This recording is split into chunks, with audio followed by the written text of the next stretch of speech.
IPL மாதிரி இது மக்களை இந்த இதுல கொண்டு ஸ்பான்சர்ஷிப் கிடைக்கும், இதெல்லாம் வந்தா தமிழகத்துக்கு டூரிசம் வளரும் அப்படின்லாம் கதை சொல்றாங்க. சார், ஐபிஎல் மாதிரினா ஐபிஎல் ஒரு ஸ்டேடியத்துக்குள்ள நடக்குது, அதை முழு செலவையும் கிரிக்கெட் போர்டு நடத்துது. அதுக்கு செக்யூரிட்டிக்கு நம்ம போலீஸ் அனுப்பிச்சாலும் அதுக்கு கூட அவங்கள்ட்ட இருந்து பணம் வாங்கிடுறாங்க. இப்ப இதுக்கு எந்த செலவு யார் பண்றாங்க? ஹைதராபாத் கம்பெனியுடைய அம்பாசிடராக ஒரு நடிகையை போட்டிருக்காங்க. அந்த நடிகையும் நமது துணை முதல்வர் அல்லது விளையாட்டுத்துறை அமைச்சரும் ரொம்ப நட்பு அப்படின்னு சொல்லி அவங்களுடைய வேண்டுகோளுக்காக தான் நடத்தப்பட்டிருக்கிறாங்க. ஜெகத்ரட்சகன் பேர்ல பல தடவை ரெய்டு நடந்தது. 2016 ரெய்டு நடந்தப்ப அவருடைய வீட்டுல பணம் மற்றும் சொத்துக்கள் கிடைச்சது. 2022 நடந்தப்ப அவருக்கு சொந்தமான 40 இடங்கள்ல ரெய்டு நடத்தப்பட்டது. அவருக்கு பெருமளவுல சொல்ல போனோம்னா எலைட் அப்படி டிஸ்டிலரிஸ் சொல்ற டாஸ்மாக்கு சப்ளை பண்ற மிகப்பெரிய கான்ட்ராக்டர் அவர். அதற்கு பிறகாக உங்களுக்கு எலெக்ஷன்ல நிக்க முடியாது, அவருடைய பதவி டிஸ்குவாலிஃபை ஆகிறதுக்கும் வாய்ப்பு இருக்கு. முருகர் மாநாட்டுக்குள்ள உங்களுக்கு நல்ல 3 பலவிதமான சாப்பாடு போட்டோம், 1 லட்சம் பக்தர்கள் வந்தார்கள் அப்படின்றாங்க. இப்ப அங்க என்ன சாப்பாடு போட்டாங்கன்னு சொல்லி சாப்பாடு அறையில ஒரு கியூ நின்றுகிட்டு கடைசியில தட்டுல பாத்தீங்கன்னா 30 ஐட்டம்னு சொன்ன இடத்துல வெறும் ஒரு சாதமும் காரக்குழம்பு கொடுத்த மாதிரி ஒரு வீடியோ பரவலாக வைரலாக. அதுல துணைத் தலைவரா இருந்த சித்திக் என்பவர் மேல ரேகா ஒரு நடிகை சொல்லியிருக்காங்க. இப்ப ஒவ்வொரு பல நடிகைகள் இப்ப குரல் எழுப்ப தொடங்கியிருக்காங்க. இதே விஷயம் தமிழ்நாட்டில் வந்தால் பல்வேறு நடிகர்கள் பாதிக்கப்படக்கூடும். ஆனால் இதுல யாருமே குரல் கொடுக்கல. ஐஎன்டி தமிழ் நேயர்களுக்கு வணக்கம். இன்று நேர்காணலில் நம்முடன் இணைந்திருப்பவர் அரசியல் விமர்சகர் திரு தேவப்பிரியா அவர்கள். வணக்கம் சார். வணக்கம். கார் ரேஸ் நடக்க இருக்கிறது சார், F4 கார் ரேஸ் சென்னையில இலவசமா மக்கள் பார்க்கும் வகையில் ஏற்பாடும் செய்திருக்கிறாங்க. எப்படி பாக்குறீங்க சார்? இல்ல, F4 கார் ரேசிங் நடக்கிறதுல யாருக்கும் பிரச்சனை இல்லை. அது என்ன பண்ணியிருக்காங்கன்னா சிட்டிக்குள்ள நடத்துறாங்க. அதுவும் மிக முக்கியமான ஏரியாவாக உங்களுக்கு mount road, beach road connect பண்ணிக்கிட்டு ஒரு சைட்ல திருவல்லிக்கேணி அந்த ஹை ரோடையும், இன்னொரு பக்கம் சிவானந்தா சாலைன்னு சொல்லப்படுற அந்த சாலை. இதுக்கு நடுவுல தான் இந்த ராஜீவ்காந்தி சூப்பர் ஸ்பெஷாலிட்டி மருத்துவமனை இருக்கு. ஸோ இந்த கார்கள் 120 டெசிபல் சவுண்ட்ல போச்சுன்னா அந்த பேஷண்ட்ஸுக்கு பாதிப்பு வரும். இதை தாண்டி இந்த கார் ரேசிங்க்கு அவங்க 280 கிலோமீட்டர் ஸ்பீட்ல போவாங்க.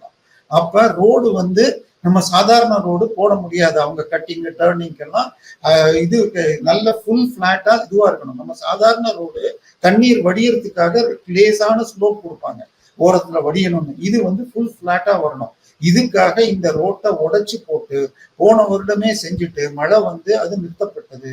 அப்ப கிட்டத்தட்ட 42 கோடி செலவாச்சு அப்படின்னாங்க. அப்ப ஹைகோர்ட்டுக்கு போனப்ப அந்த 42 கோடியும் அந்த கம்பெனி தான் கொடுக்கணும் அப்படின்னு சொன்னாங்க. அதுக்கப்புறம் டெண்டர் வேற மாதிரி மாத்தி போட்டு இப்ப திருப்பி போட்டிருக்காங்க. அந்த கம்பெனி கொடுத்துச்சா யார் கொடுத்தான்னு தெரியாது. அந்த கம்பெனி யாருன்னு நீங்க பாத்தீங்கன்னா திமுக உங்களுக்கு இது எலக்டோரல் பாண்ட் தேர்தல் நிதி பத்திரங்கள்னு 2 கம்பெனில இருந்து பிரதானமா வாங்கிச்சு. ஒண்ணு நம்ம லாட்ரி மார்டின், இரண்டாவது ஹைதராபாத்தை சேர்ந்த குரூப். அந்த குரூப் தான் இந்த ஃபார்முலா 4 ரேசிங்க நடத்துது. இப்போ இலவசமா பாக்குறான்னு சொல்றாங்க, அடுத்ததாக நைட்ல பாக்குறதுக்கு டிக்கெட் வாங்கி பார்க்கணும்ன்றாங்க. இதுக்காக நம்ம தமிழ்நாடு பொல்யூஷன் கண்ட்ரோல் போர்டு மூலமாக கம்பல்சரியாக டொனேஷன் வாங்கப்பட்டதுன்னு சொல்லி திரு அண்ணாமலை அவர்களும் புகார் கொடுத்தாங்க. இப்ப பிரச்சனை என்னன்னு சொன்னா 200 கிலோமீட்டர் ஸ்பீட்ல கார் உங்களை தாண்டி போகுதுன்னு வச்சுக்கோங்க. நீங்க எங்க உட்கார்ந்து இருந்தாலும் உங்களுக்கு நீங்க பைனாகுலரை வச்சு பார்த்தா கூட உங்களை தாண்டி வித்தின் மேட்டர் ஆஃப் செகண்ட்ஸ் போயிடும். ஸோ இதுல பார்த்து யாரும் சந்தோஷப்படுறதுக்கோ இது பண்றதுக்கோ இல்லை. இன்னொன்னு கார் ரேசிங்னு சொன்னீங்கன்னா 1980களில் சோழாவரத்துல உங்களுக்கு ரேசிங் ட்ராக் இருந்துச்சு. அதுக்கப்புறம் இருங்காட்டுக்கோட்டையில உருவாக்குனாங்க. அதை டெவலப் பண்ணா பர்மனண்டா இருக்கும். இப்போ இந்த ரோடை நீங்க ஃபார்முலா 1 இந்த வருஷம் மாத்துறீங்கன்னு வச்சுக்கோங்க, திருப்பி அடுத்து ஒரு வாரம் கழிச்சு திருப்பி பழையபடி அந்த ஸ்லோப் மெத்தடுக்கு மாத்தணும், திருப்பி அடுத்த வருஷம் மாத்தணும். இது வருஷம் இப்படி பண்றதுல யாருக்கு லாபம்? இது யார் செலவு எடுத்துப்பாங்க?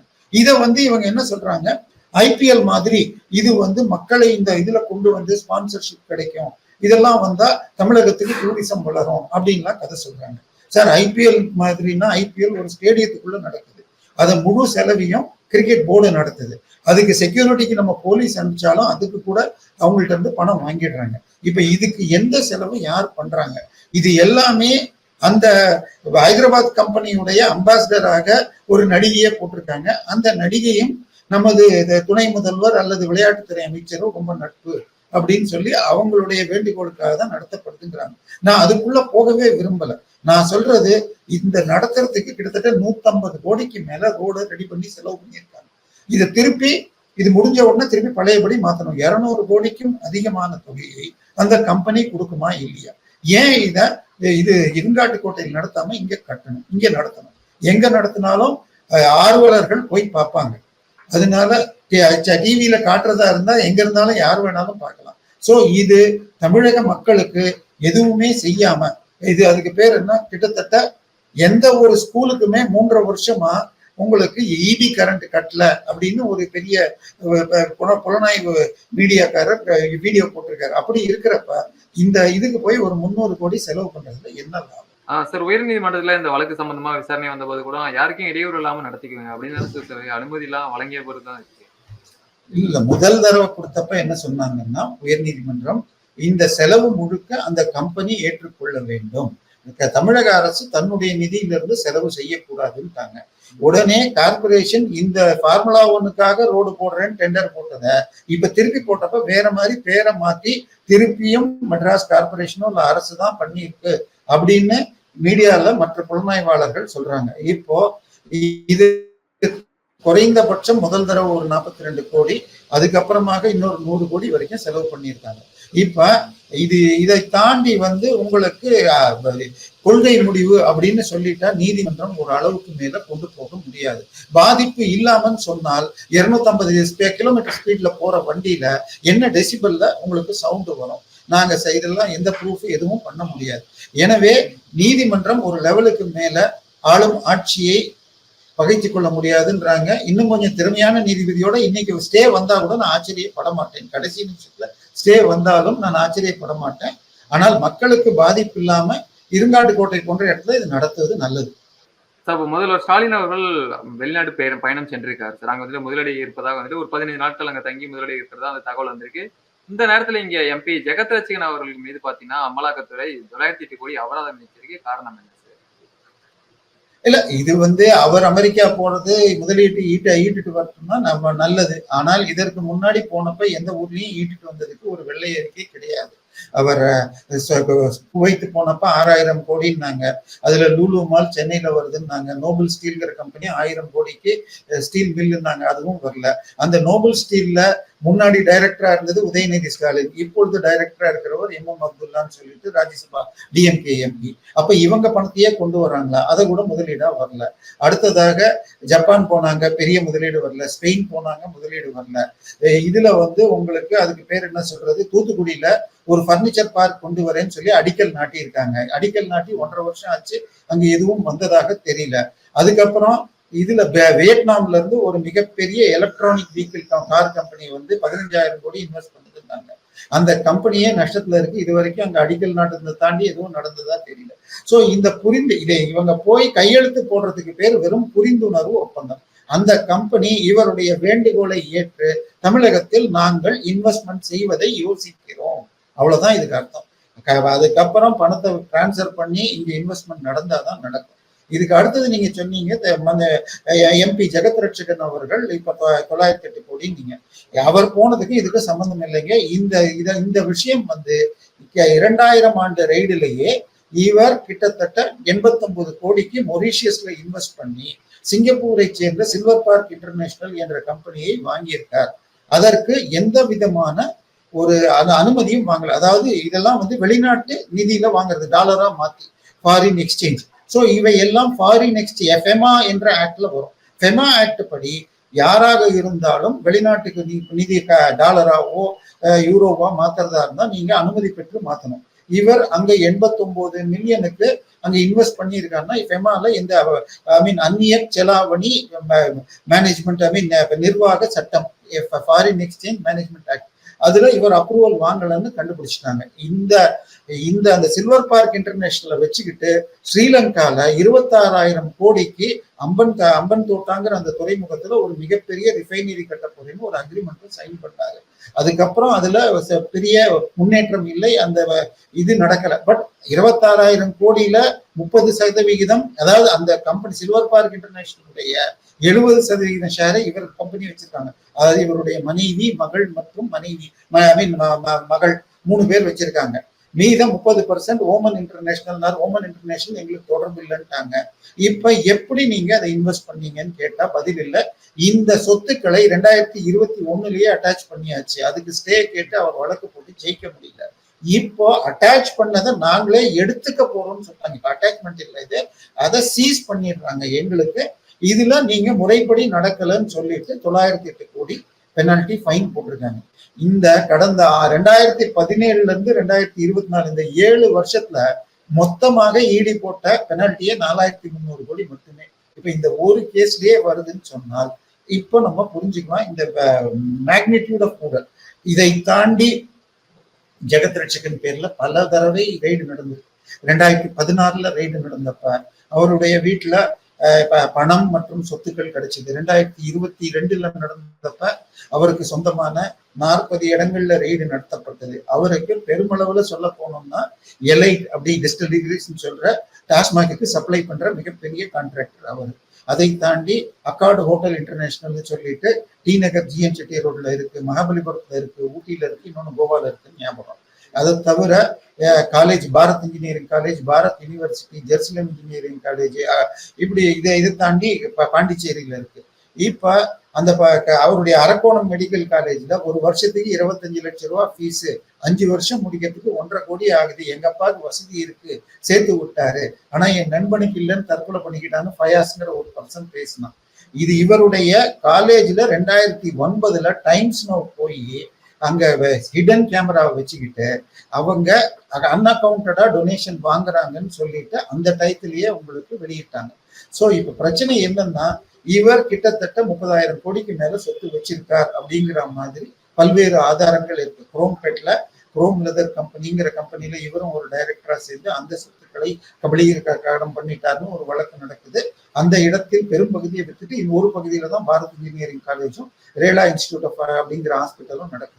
சோ இவர் இது ஒரு தொடக்கம்னு சொல்லலாம்.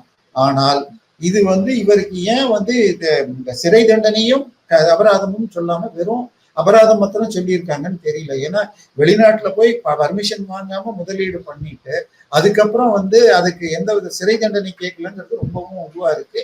இதையும் போய் அவர் அப்பீல் பண்ணி குறைக்கலாம். ஆனா சிறை தண்டனைன்னு போனாங்கன்னா குறைஞ்சபட்சம் 3 வருஷம் வாங்கிட்டாருன்னா அவர் அதற்கு பிறகாக உங்களுக்கு எலெக்ஷன்ல நிக்க முடியாது, அவருடைய பதவி டிஸ்குவாலிஃபை ஆகிறதுக்கும் வாய்ப்பு இருக்கு.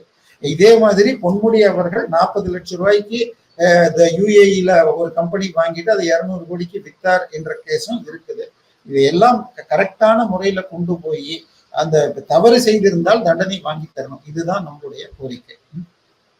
ஒரு எம்பியிலே இவ்வளோ இது பண்ணியிருக்காரு அப்படின்னா இன்னும் அமைச்சர்கள் இருக்காங்க, எம்எல்ஏ இருக்காங்க, திமுக இருக்கக்கூடிய பலர் இது போல செயல்களை ஈடுபட்டிருக்க வாய்ப்பு இருக்காங்க. இல்ல குறைஞ்சபட்சம் 7 அமைச்சர்கள் பேர்ல ஆல்ரெடி வழக்குகள் நடந்துட்டு இருக்கு. அதை தவிர 2-3 எம்பிகளும் இன்வால்வ் ஆயிருக்காங்க. இப்ப இவர் இன்னொன்னு சொல்ல மறந்துட்டேன் உங்களுக்கு. இவருக்கு 2007 இவர் பாண்டிச்சேரி, இங்க சிப்காட் மாதிரி பாண்டிச்சேரியில இருக்கிறது பேர் பிபிஐடிசின்னு பேரு. அது கூட ஒரு புரிந்துணர்வு ஒப்பந்தம் போட்டுக்கிட்டு மன்மோகன் சிங் ஆட்சியில 2Gக்கு இணையாக நடந்தது கோல் ஸ்கேம், நிலக்கரி சுரங்க ஊழல். அதுல இவருக்கு ராஜஸ்தான்ல இவருக்கு ஒரு சுரங்கம் ஒதுக்கப்பட்டது. அதை இவர் கேஎஸ்கேங்கிற கம்பெனிக்கு வித்துட்டாரு. கேஎஸ்கே மொரிஷியஸ்ல இருந்து இவருக்கு டிரான்ஸ்பர் பண்ண பணத்தினாலதான் இதை பண்ணியிருப்பாங்கிற சந்தேகம் இருக்கிறது. இவர் இப்ப தப்பிக்கிறது கஷ்டம். அடுத்த 7 அமைச்சர்கள் பேர்லயும் ஒண்ணா வழக்கு நடக்க வாய்ப்பு இருக்கு. ஆனால் நீதிமன்றங்களில் இவங்க ஒரு பேட்டரி ஆஃப் லாயர்ஸ் எடுத்துட்டு போறாங்க. 20-24 லாயர்கள் பொன்முடிக்கு அந்த ஸ்டே வாங்கின வழக்குல கூட்டிட்டு போயிருக்காங்க. ஒவ்வொரு லாயரும் ஒரு நாளைக்கு வந்தா 25 லட்சம் ரூபாய் ஃபீஸ் வாங்குவாங்க. அப்படி 24 பேரை கூட்டிட்டு போயிருக்காங்கன்னா எந்த அளவுக்கு அவங்க பணம் செலவழிக்கிறாங்கன்னு பார்க்கணும். இவை எல்லாம் மிக விரைவில் முடிஞ்சு எல்லாருக்கும், தவறு செய்த எல்லாருக்கும் தண்டனை கிடைக்கணும்ங்கிறது நம்ம இல்ல. 908 கோடி அபராதம் கட்டல அப்படின்னா அடுத்த கட்ட நடவடிக்கை எப்படி சார் இருக்கும் ஜெகத் ரட்சகன் மீது? இல்ல இப்ப இவர் போய் முதல்ல அப்பீலுக்கு போவாரு. இது ஏற்கனவே இந்த நிதி 89 கோடி அசெட்ஸ் ஃப்ரீஸ் பண்ணி தான் இருக்கு. அவர் அதை அட்டாச் பண்ணி இருக்காங்க. அதை இப்ப டேக் ஓவரே பண்ணிட போறாங்க. அதுக்கு ஸ்டே கேட்கலாம். பட் ஏற்கனவே 4 வருஷமா அது ஸ்டே கிடைக்கலங்கிறதுனால ஸ்டே ஸ்டே கிடைக்க வாய்ப்பு இல்லை, ஒரு 25% அமௌண்ட்டை கட்டிட்டு திருப்பி ப்ரொடெஸ்ட் பண்ணுங்க அப்படிங்கிற மாதிரி வரலாம். எனக்கு நிச்சயமாக இது இந்த மாதிரி ஃபெமால எனக்கு தெரியாது, பேங்க்ல இந்த மாதிரி விஷயங்கள்ல வந்ததுன்னா ஒரு 25% பணம், அந்த 908னா கிட்டத்தட்ட 225 கோடியை கட்டிட்டு இது ரொம்ப அதிகம் எனக்கு குறைங்க அப்படின்னு அப்பீல் போகலான்னு வரும். அந்த நேரத்துல ஐடியும் இடியும் இது மற்ற இவங்களும் நுழைஞ்சுக்கிட்டு இதுல சிறை தண்டனை வாங்கி தர வேண்டும்ங்கிறத என்னை பொறுத்த வரைக்கும் இது இவ்வளவு பெரிய குற்றம் செய்தவருக்கு வெறும் அபராதம்ங்கிறது மற்றவர்களுக்கும் இது பண்ணலாங்கிற தைரியத்தை தூண்டிடும். இப்போ அரசு சார்பாக சமீபத்துல முருகன் மாநாடெல்லாம் பிரம்மாண்டமாக நடத்தி முடிச்சிருக்காங்க சார். அதுல அறநிலையத்துறை அமைச்சர் சேகர்பாபு அவர்கள் என்ன சொல்றாருன்னா, அனைத்து மதங்களையும் சமமாக பார்க்கிறோம் அப்படின்னு சொல்றாங்களே, எப்படி சார் நீங்க பாருங்க? இல்ல, சேகர் பாபு ஐயா நல்ல பக்தராக காட்டிக்கொள்கிறார். வருடா வருடம் தன்னை சபரிமலைக்கு போறேன்றார். இந்த மாநாட்டுல கூட அவர் முருகனுக்கு அரோகரான்னு ஏதாவது சொன்ன மாதிரி எனக்கு தெரியலைங்க. ஆனா அவரே ஒரு கிறிஸ்துவ மாநாடு நடத்தினப்போ கிறிஸ்துமஸுக்கு அங்க அல்லேலூயா அல்லேலூயான்னு கத்துனாரு. இவரோட அங்க நம்ம விளையாட்டுத்துறை அமைச்சர் போயிட்டு, நான் ஒரு கிறிஸ்தவன், என் மனைவி ஒரு கிறிஸ்தவ பெண், இதை நான் சொன்னால் தமிழர்கள் அவருடைய பாஷையில சங்கிகள் பொறாமைப்படுவார்கள் அப்படின்னு சொன்னாரு. இப்போ அவருடைய மனைவி கிறிஸ்துவ பெண் மாத்திரம் இல்ல, ஒரு சிஎஸ்ஐ பிஷப் உடைய பேத்தி. இப்போ அவர் அதுக்கப்புறம் இதே உதயநிதி இதற்கு முன்னால ஒரு படம் போட்டாரு, கையில ஒரு பிள்ளையார் பொம்மையை வச்சு, நம்ம பிள்ளையார் சதுர்த்தி அன்னைக்கு வாங்குற அந்த மண் பிள்ளையார் பொம்மையை வச்சுக்கிட்டு அதை போட்டோ போட்டாரு. உடனே அடுத்த நாள் அவங்க கட்சிக்காரங்க சொன்ன உடனே, இது எங்க அம்மா பூஜை பண்ணது, என் மகளுக்கு இது மேல ஒரு பாசம் வந்தது, இல்லம்மா நாளைக்கு கரைக்க போறோம், இது வெறும் பொம்மைன்னு சொன்னேன்னு சொல்லிட்டு, எனக்கும் என் மனைவிக்கும் கடவுள் நம்பிக்கை கிடையாது அப்படின்னாங்க. ஏன் அந்த கிறிஸ்துமஸ் மீட்டிங்ல போய் எனக்கு பைபிள் கதைகள் மேல் நம்பிக்கை இல்லை, இயேசு மேல் நம்பிக்கை இல்லைன்னு ஏன் சொல்லல, இந்து கடவுள்கள் மேல. இதுக்கு அடுத்ததாக அவர் இன்னொரு மாநாட்டுல கலந்துகிட்டாரு, அதாவது சனாதன ஒழிப்பு மாநாடுன்னு சொல்லிட்டு. அங்க அவர் பேசிய பேச்சு, சனாதனம் என்பது டெங்கு மலேரியா போல, அதை எதிர்க்க கூடாது, ஒழிக்கணும்னு பேசியது. உச்ச நீதிமன்றம் மற்றும் சென்னை உயர் நீதிமன்றம் அவர் பேசியவை தரக்குறைவானவை, சட்ட மீறல்கள். அவர் எம்எல்ஏவாகவும் அமைச்சராகவும் எடுத்துக்கொண்ட பதவி பிரமாணத்தை மீறுபவைன்னு சொல்லியிருக்கு. இப்ப வழக்கு நடந்துட்டு இருக்கு. இந்த வழக்குகளில் இருந்து இவரை தப்பிக்கிறதுக்காகத்தான் இந்த மாநாடு போட்டாங்களான்னு சந்தேகம் இருக்கு. அப்ப கூட நீங்க ஒரு வார்த்தை சொன்னீங்க, தமிழக அரசு நடத்துச்சுன்னு சொல்லி. தமிழக அரசு நடத்த முடியாது, நம் மக்கள் வரி பணத்தில் ஒரு மதத்திற்காக நடத்த முடியாது. அடுத்ததாக இந்து அறநிலைத்துறை நடத்துற மாதிரி காட்டுறாங்க. இந்து அறநிலைத்துறை இதுக்கு நடத்தியிருந்தாங்கன்னா முத்தமிழ் முருகன் மாநாடுக்கு தனியா ஒரு அக்கௌண்ட் ஓபன் பண்ணி அதுக்கு ஃபண்ட் ஒதுக்கி பண்ணாங்களா, அந்த கணக்கு கொடுக்கணும். ஏன்னா ஆர்டிஐல திரு ஆலயம் காப்பும் ஆலய வழிபாட்டு உரிமை சங்கத்துல திரு டி.ஆர். ரமேஷ் கேட்டப்ப எந்த விவரத்தையும் கொடுக்கல. கிட்டத்தட்ட 30-40 கோடி ரூபாய் வசூல் செய்து கலெக்ட் பண்ணி செலவு செஞ்சதாக சொல்லப்படுகிறது. சோ இந்த கணக்குகளை கொடுக்கணும். அடுத்தது, இப்ப முருகர் மாநாடுன்னா என்னங்க? இப்ப நீங்க முருக பக்தராக இருந்தீங்கன்னா சாமியை வழிபடுவீங்க, இல்லைன்னா பஜனை பண்ணி பாடுவீங்க. பஜனை பண்ணணும்னு வச்சுக்கோங்க, சங்க இலக்கியத்துல திருமுருகாற்றுப்படை இருக்கு, அதுக்கப்புறம் திருப்புகழ் இருக்கு, கந்தர் அனுபூதி இருக்கு, கந்தர் அலங்காரம் இருக்கு. இதையெல்லாம் மாணவர்களுக்கு சொல்லி கொடுத்து பரப்பினா பரப்போம். இந்த மாநாடுன்னா என்னன்னா உங்களுக்கு கட்டுரைகள் படிக்கிறதுன்னு அர்த்தம். இந்த 1000 பேர் இந்தியா மற்றும் வெளிநாடுகளில் இருந்து 1000 பேர் கட்டுரை கொடுத்திருக்காங்கன்றாங்க. இப்ப இந்த கட்டுரையில நீங்க என்ன வேணா சொல்லலாம். அதாவது ஏற்கனவே இது முதல் முறை இல்லை, உங்களுக்கு தெளிவா நம்ம மக்களுக்கு புரியணும்னு சொன்னால், ஆசியவியல் நிறுவனம்னு சொல்லி பெருங்குடியில தமிழக அரசு நிலம் கொடுக்க ஜப்பானிய உதவியோடு ஜான் சாம்வேல் என்பவர் நடத்துவது இன்ஸ்டிடியூட் ஆஃப் ஏசியன் ஸ்டடீஸ். அவர் ஸ்ரீலங்கால கதிர் கிராம கோவிலை பெரிய அளவில் நிதி உதவி செய்யும் பேட்ரிக் ஹாரிகன்கிற அமெரிக்கரோட சேர்ந்துகிட்டு ஸ்கந்தா முருகா கம்பெனின்னு போட்டுட்டு 3 மாநாடுகள், உலக முருகர் மாநாடுன்னு 3 மாநாடு நடத்தியிருக்காரு. 98 தமிழகத்திலும், 2வது மாநாடு மொரிஷியஸ்லும், 3வது மாநாடு மலேசியாவிலையும் நடத்தினாருங்க. இதுல அந்த நபர் மிகப்பெரிய ஊழல் செஞ்சிருக்கார், தமிழ்நாடு அரசு கொடுத்த பணத்துல ஊழல் செஞ்சிருக்காருன்னு அவரை சஸ்பெண்ட் பண்ணி விரட்டினாங்க. ஆனால் அந்த டைத்துல தான் மொரிஷியஸ் மாநாடு நடந்துச்சு. மொரிஷியஸ் நாட்டுல அவருக்கு அந்த மாநாடு, அரசாங்க மாநாடு நடத்துற இடத்துல தங்க விடாம போக ஹோட்டல்ல தங்கினாரு. அந்த மாநாட்டுல அங்கே விஜி சந்தோஷம் கலந்துக்கிட்டு முருகன் மாநாட்டுல பைபிளை கொடுத்தாருன்னு சொல்லி அதுல கலந்துகிட்ட நபர் போட்டிருக்காங்க. இப்ப இந்த மாநாட்டுல ஒரு கட்டுரையில என்ன படிச்சாங்கன்னு சொன்னால், அலெக்சாண்டர் அப்படின்னு நம்ம படிக்கிற அந்த கிரேக்க அரசர், அவருடைய கிரேக்க அல்லது ஹிந்தி பேர்ல பார்த்தா சிக்கந்தர்னு மாறும். சிக்கந்தர்ல இருந்து தான் ஸ்கந்தர் வந்துச்சு, ஸ்கந்தர்ல இருந்து முருகன் வந்துச்சு. சோ அலெக்சாண்டர்ங்கிற கற்பனை கதைகள் அடிப்படையில முருகன்கிற கற்பனை கதைகள் வந்தது அப்படின்னு அந்த மாநாட்டுல படிக்கிறாங்க. இன்னொன்னு, தமிழகத்தில் அல்லது இந்தியாவில் கடவுள் மனிதனாக வருவார், கடவுளுக்கு மகன் உண்டு அப்படிங்கிறதுலாம் கிடையாது.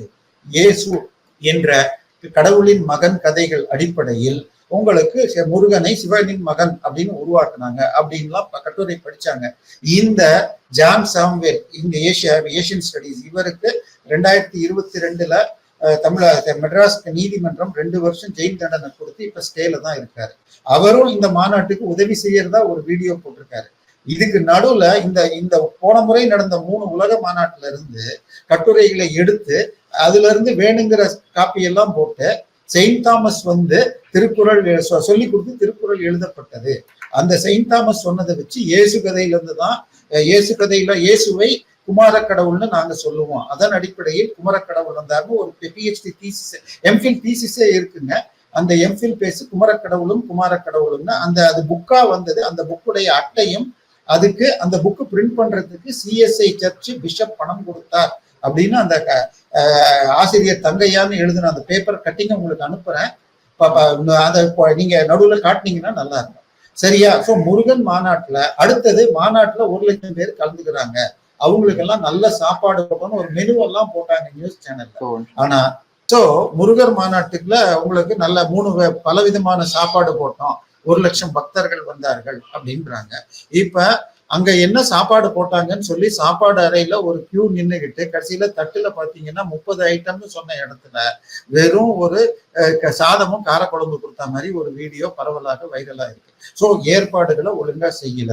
இப்ப அங்க உள்ளூர் பக்தர்கள் வராம HRNC மற்ற ஊர்கள்ல இருந்தெல்லாம் பஸ் வச்சு கூட்டிட்டு வந்தாங்க அப்படின்னு செய்திகள் வருது. இப்ப இந்த மாநாட்டினால என்ன பிரயோஜனம் நடக்க போகுது? எதுவுமே கிடையாது. இப்ப இந்த செலவை யார் செஞ்சாங்க? HRNC கணக்காட்டல, RTIல போட்டா சொல்லல. அடுத்தது அதுல தீர்மானம் போட்டிருக்காங்க. அதுல 3 தீர்மானம் என்ன சொல்லுதுன்னா, HRNC பணத்தில் நடக்கும் பள்ளிகளில் உங்களுக்கு வந்து முருகரை பற்றிய கல்வி சொல்லித்தரப்படும் அப்படின்றாங்க. உடனே கம்யூனிஸ்டும் விசிகாவும் எதிர்க்குதுங்க. ஆக்சுவலா இது மிகப்பெரிய ஃப்ராடு. அதாவது கடவுள் கோவிலில் இருந்து பணத்தை எடுத்து நான் 10 கல்லூரி தொடங்குறோம்னு சொல்லிட்டு 4 வேக வேகமா தொடங்கினாங்க. அதுல 1 கபாலீஸ்வரர் கோயில் பணத்தை எடுத்து கொளத்தூர்ல ஒரு காலேஜ், பழனியில திருச்செந்தூர்ல ஒரு காலேஜ், இன்னும் 2 காலேஜ் தொடங்கினாங்க. அதை எதிர்த்து திரு TR ரமேஷ் வழக்கு போட்டப்ப ஹைகோர்ட் முதல் பெஞ்ச் என்ன சொல்லிச்சுன்னா, நீங்க வெறும் BCom BAன்னு தான் கிளாஸ் தொடங்கி இருக்கீங்க, ஆனால் இது கோயில் பணத்துல எடுத்தால் அந்த கோவிலின் இறைவன் பற்றி கம்பல்சரியா ஒவ்வொரு மாணவரும் படிக்கணும். 1 மாசத்துல நீங்க பாடத்துல சேர்க்கலன்னு சொன்னால் இந்த காலேஜை க்ளோஸ் பண்ண சொல்லுவேன்னு தீர்ப்பு கொடுத்தாருங்க. அப்ப 3 வருஷமா இவங்க கிளாஸே அது நடத்தலன்னு தெரியுது. இப்ப தீர்மானமா போடுறாங்க. சோ எனவே இன்னொன்னு, இவர் எல்லா மதத்தையும் சமமா பாக்குறேன்னு சொல்லியிருக்காருங்க. இப்ப இது போன மாசம் ஆடி மாசம் எல்லா மாரியம்மன் கோயில்லையும் கூழ் ஊத்துனாங்க. இப்ப அதுக்கு முந்தின மாசம் ரம்ஜான், அங்க வந்து சாயந்தரம் கூழ் சாப்பிடுவாங்க. அந்த ரம்ஜான் கூழ் சாப்பிடுறதுக்கு பச்சரிசி 35 ரூபாய்க்கு 40 ரூபாய்க்கு வாங்கி அவங்க கொடுக்குறாங்க. ரேஷன்ல போடுற அரிசி கொடுத்தா சாப்பிட மாட்டாங்க. அதுக்காக ஸ்பெஷல் அரிசி வாங்குறாங்க. இந்த மாரியம்மன் கோயிலுக்காக பணம் கொடுத்தாங்களா? இல்லைங்க. இதை தாண்டி இன்னும் ஒரு சின்ன வழக்கு ஒண்ணு சொல்லி முடிச்சிடலாங்க. கிருஷ்ணகிரியில ஒரு கோயில், அந்த கோயிலுக்கு ஒசூர் பக்கத்துல ஒரு பெரிய கிரானைட் குவாரி இருக்கு. அதை ஒட்டினாப்படியே தேங்கனி கோட்டையில இன்னொரு கோயிலுக்கு கிரானைட் குவாரி. இந்த கிரானைட் குவாரியில இருந்து 200 கோடி ரூபாய் மதிப்பான கிரானைட் கனிம வளங்கள் திருடப்பட்டுள்ளன அப்படின்னு வழக்கு போடுறாங்க. போய் அதிகாரிகள் நேர்ல போனா, HRNC டெப்டி கமிஷனர் போனா, எங்களை அந்த குவாரிகள் நடத்தும் சமூக விரோதிகள் உள்ளே விடவில்லை அப்படின்னு ஹைகோர்ட்ல அபிடவிட் கொடுக்குறாங்க. ஹைகோர்ட் அவங்க பேர்ல கண்டெம்ட் கொடுப்பேன்னு சொல்லியிருக்காங்க. இப்போ இவங்க அதுக்கு போலீஸ் கம்ப்ளைண்ட் சார்ஜ் பண்ணதா நேத்தோ பேப்பர்ல வருதுங்க. எப்படிங்க 200 கோடி ரூபாய்க்கு கனிம வளத்தை ஒருத்தன் எடுத்துட்டு போக முடியும்னா, யாருக்கும் தெரியாம எடுத்துட்டு போக முடியுமா? அதை வெட்டுறதுக்கு அங்க மிஷினரி எல்லாத்தையும் கொண்டு போயிருக்கணும். அதுக்கப்புறம் ஸ்லாப் பண்ணி சைஸ் பண்ணி அங்க இருந்து லாரி மூலமா வெளியில கொண்டு போயிருக்கணும். இது எதையுமே பார்க்காம 20 வருஷமா, உங்களுக்கு 10 வருடமாக இந்த ஆட்சி வந்து 4 வருஷமா என்ன பண்ணிட்டு இருக்காங்க? இது இத்தனை நாளைக்கு தெரியாம இருந்ததா? இதே அத்திக்குட்டை ராதாகிருஷ்ணன் வழக்கு போட்டதுனால இப்ப மேல வந்திருக்கு. இது போல எத்தனை கோவில்கள்ல எத்தனை விஷயங்கள்ல இவங்க அஜாக்கிரதையா இருக்கிறாங்க. எனவே இந்து கோயில்களை காப்பாற்றணும். இந்து கோயில் பணத்தை நீங்க எதுவும் பண்ண வேண்டாங்க. எல்லா கோயில்களுக்கும் அறங்காவலர்களை போட்டு அறங்காவலர்கள் கோவிலை நடத்தணும். நீங்க எப்படி வக்ஃப் போர்டு சொத்துக்களை பாதுகாக்குதோ அது மாதிரி சொத்துக்களை மாத்திரம் நீங்க ஒழுங்கா பாதுகாக்குங்க. கோயில் பக்தர்கள் இஷ்டப்படி முறையாக கடவுளை வணங்கறதுக்கு பண்ணுங்க. நீங்க டிக்கெட் போட்டு சம்பாதிக்கணுங்கிற வேலையை விடுங்கதான் நம்ம கோரிக்கை. இல்ல அறநிலையத்துறை செயல்பாடுகள் எப்படி சார் இருக்கு இந்து கோயிலை பொறுத்த வரைக்கும்? காக்கும் விதமா இருக்கா இல்ல எப்படி சார் இருக்கு? இல்ல அதாவது சில இப்ப புதிதா நல்ல பணம் வர கோயில்ல அவங்க சில இம்ப்ரூவ்மெண்ட்ஸ் பண்ணியிருக்காங்க. போனா பக்தர்கள் சந்தோஷப்படுறாங்க. இப்ப சில இடங்களில் போடப்படும் அன்னதானம் நல்லா இருக்குன்னு சொல்றாங்க.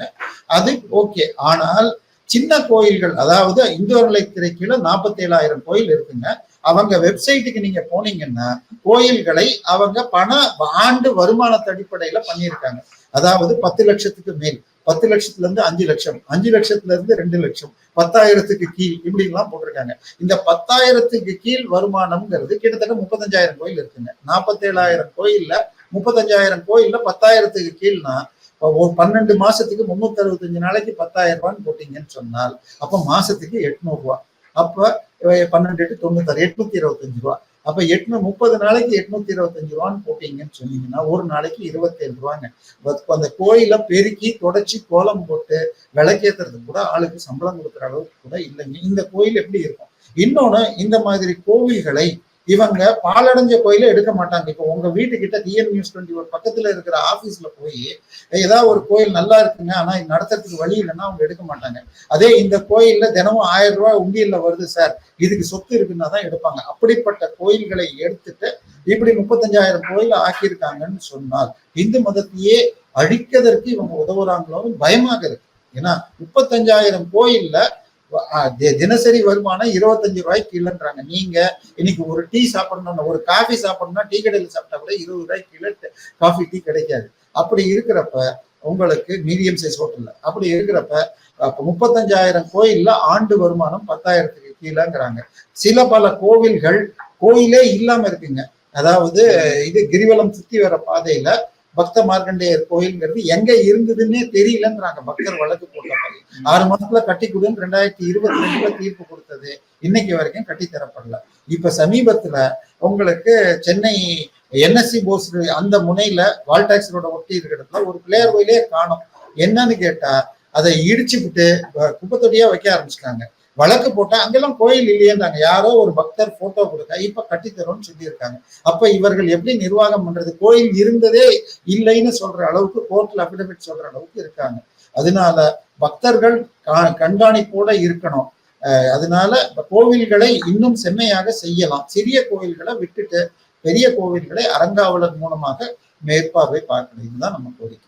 இப்போ கேரளா சினிமா துறையில பாத்தீங்கன்னா இந்த பாலியல் வன்கொடுமை இருக்கிறதா சொல்லி ஹேமா கமிட்டி அறிக்கை எல்லாம் கொடுத்துருக்காங்க சார். அதை தொடர்ந்து இங்க தமிழ் சினிமாவில் அந்த மாதிரியான கமிட்டி எல்லாம் அமைக்கப்படும் அப்படின்னு சொல்லி நடிகர் சங்க செயலாளர் விஷால் அவர்கள் அறிக்கை சொல்லியிருக்காரு. எப்படி பாக்குறீங்க? இல்ல, கேரளா ரிப்போர்ட்டையே நீங்க பாத்தீங்கன்னா ஒரு குறிப்பிட்ட நடிகையை கடத்தி, பாவனாங்கிற நடிகையை கடத்தி கார்ல மிகப்பெரிய வன்முறை நடத்தி அதை வீடியோ எல்லாம் எடுத்தாங்க அப்படிங்கிறது வைரல் ஆகி மக்கள் போராட்டம் வந்தப்புறம் தான் இந்த கமிட்டியே அமைக்கப்பட்டது. இந்த ரிப்போர்ட் கொடுத்து 5 வருஷம் ஆயிடுச்சு. ஆனால் எகெயின் இப்ப திருப்பி கேஸ் போட்டு இதை ரிலீஸ் பண்ணணும்னு சொன்னப்ப கூட ஒரு போர்ஷன் மாத்திரம் தான் ரிலீஸ் பண்ணாங்க. அப்புறமாக கோர்ட்டே முழுமையா ரிலீஸ் பண்ணணும்னு சொன்னப்ப ரிலீஸ் பண்ணியிருக்காங்க. இதை பத்தி ஷகிலா அவர்கள் நேத்தோ முந்தானேத்தோ ஒரு பேட்டியில அங்க நடந்ததை விட பல மடங்கு தமிழக இதுல பாலிவுட்ல இருக்குன்னு சொன்னதுக்கு அப்புறம் குரல்கள் எழும்ப தொடங்கி இருக்குங்க. ஒரு 2-3 வருஷத்துக்கு முன்னாடி விஷால், நீங்க சொல்ற அதே விஷாலுடைய மூலமாக எனக்கு அறிமுகம் கிடைக்க என்னை இரவு முழுவதும் மிக அற்புதமாக ஓட்டினீர்கள் ஆனால் சான்ஸ் தரவில்லை அப்படின்னு ஸ்ரீரெட்டி அப்படிங்கிற நடிகை, ஒரு மிகப்பெரிய நடிகர், வளர்ந்து வரும் நடிகரை பத்தி போட்டாங்க. அவர் இன்றைக்கு ஒரு அமைச்சராக இருக்காருன்னு சொல்லப்படுகிறது. இது போல பல பேர்ல ஊழல் குற்றச்சாட்டுகள் இருக்கு. அங்க இன்னைக்கு பேப்பர் நீங்க பாத்தீங்களான்னு தெரியல, ஒரு எம்எல்ஏ சிபிஐஎம் சார்பாக முகேஷ் எம்எல்ஏ என்கிற ஒரு நடிகர் மீது எஃப்ஐஆர் போட்டிருக்காங்க. அவர் ராஜினாமா பண்ணணும் காங்கிரஸ் கோரியிருக்காங்க. அம்மால இருந்து, அதாவது கேரளாவுடைய சினிமா நடிகர்கள் சங்கத்துக்கு பேரு ஆர்டிஸ்ட் மலையாளம் மூவிஸ் அசோசியேஷன், அந்த அம்மா குழுல இருந்து எல்லாரும் ரிசைன் பண்ணிட்டாங்க. அதுல துணைத் தலைவரா இருந்த சித்திக் என்பவர் மேல ரேகாங்கிற ஒரு நடிகை சொல்லியிருக்காங்க. இப்ப பல நடிகைகள் இப்ப குரல் எழுப்ப தொடங்கி இருக்காங்க. இதே விஷயம் தமிழ்நாட்டில் வந்தால் பல்வேறு நடிகர்கள் பாதிக்கப்படக்கூடும். ஆனால் இதுல யாருமே குரல் கொடுக்கல. தமிழகத்துல விஷால் அவருக்கும் உதயநிதிக்கும் சில பிரச்சனைகள் இருக்கு அப்படிங்கிறதுனால அவர் கொடுத்திருக்காரான்னு தெரியல. மற்றபடியாக வேற பெரிய நடிகர்கள் யாரும் குரல் கொடுக்கல. அதாவது சினிமாக்காரர்கள் மத்திய அரசு எடுத்து குரல் கொடுக்கணும்னா முதல்ல வருவாங்க. மாநில அரசுனா வாயை பத்திட்டு இருப்பாங்க. அவங்க பேச வேண்டியது அவங்களுடைய துறையில இருக்கிற பிரச்சனைகள். இப்ப இதை பத்தி இவங்க பேச வரலங்கிறதே மிகப்பெரிய வருத்தமாக இருக்கிறது. மிக நிச்சயமாக இதை பத்தி உடனடியாக ஒரு கமிட்டியை போட்டு 3 மாசத்துக்குள்ள அறிக்கை வரணும்.